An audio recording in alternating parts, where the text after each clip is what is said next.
है। सनी लियोनी ने क्या किया था आप गेस कर सकते हैं। उसने कैरेक्टर किया था एक भिखारी का। ख्याल फिल्म और फिल्मी न्यूज को लेकर मैं आपके सामने हूं। मैं बात कर रहा हूं डिफरेंट मार्केटिंग स्ट्रेटेजी, जहां पे इस मूवी की मार्केटिंग स्ट्रेटेजी बहुत ज्यादा डिफरेंट है। मैं क्यों कह रहा हूं, क्योंकि मैं कुछ लेके आया हूं पुरानी मार्केटिंग स्ट्रेटेजी जो हमारे हीरोज ने यूज की थी पब्लिक को आकर्षित करने के लिए। जी पैसा ही पैसा होगा। ऑडियंस रिटेंशन ये एक अलग गेम है, जहां पे मार्केट को टैग करना पड़ता है, टारगेट करना पड़ता है, अपने आप को आकर्षित करना पड़ता है कि मेरी पिक्चर आओ देखो। तो बहुत सारी यूनिक मार्केटिंग स्ट्रैटेजीज के नाम लेने चाहता हूं मैं, बट यहाँ पे योद्धा की मार्केटिंग स्ट्रैटेजी थोड़ी सी बहुत डिफरेंट हो गई है।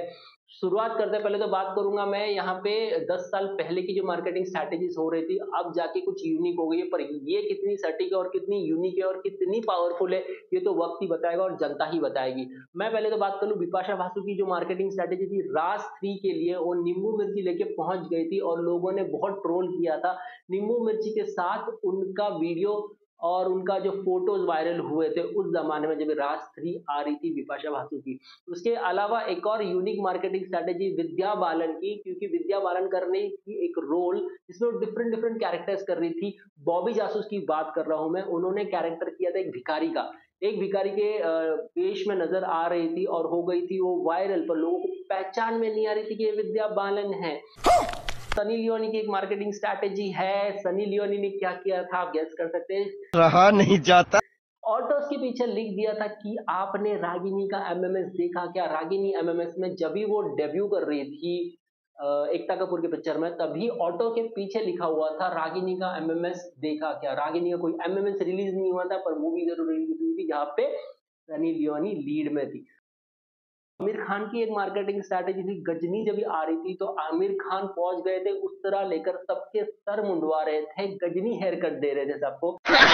ये भी एक डिफरेंट मार्केटिंग स्ट्रैटेजी हमको नजर आई थी। उसके अलावा आलिया भट्ट की एक मार्केटिंग स्ट्रैटेजी थी। 2 स्टेट्स जब भी रिलीज हुई थी तो आलिया भट्ट ने अपने वेडिंग कार्ड छपवा दिए थे और सबको लग रहा था कि अर्जुन कपूर के साथ शादी हो रही है आलिया भट्ट की, पर ऐसा कुछ नहीं था। ये सिर्फ एक मूवी के लिए स्ट्रैटेजी थी।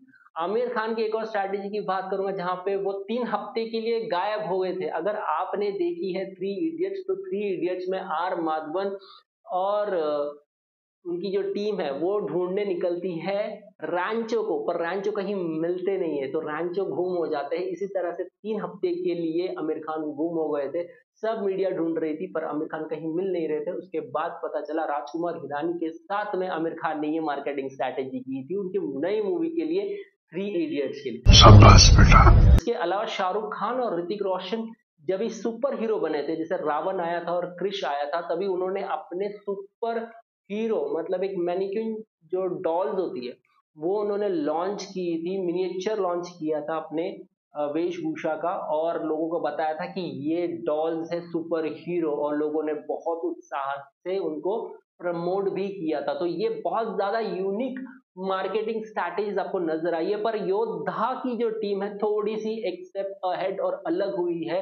करण जौहर मेकर प्रोडक्शन, धर्मा प्रोडक्शन की मार्केटिंग स्ट्रैटेजी थोड़ी सी अलग हो गई है।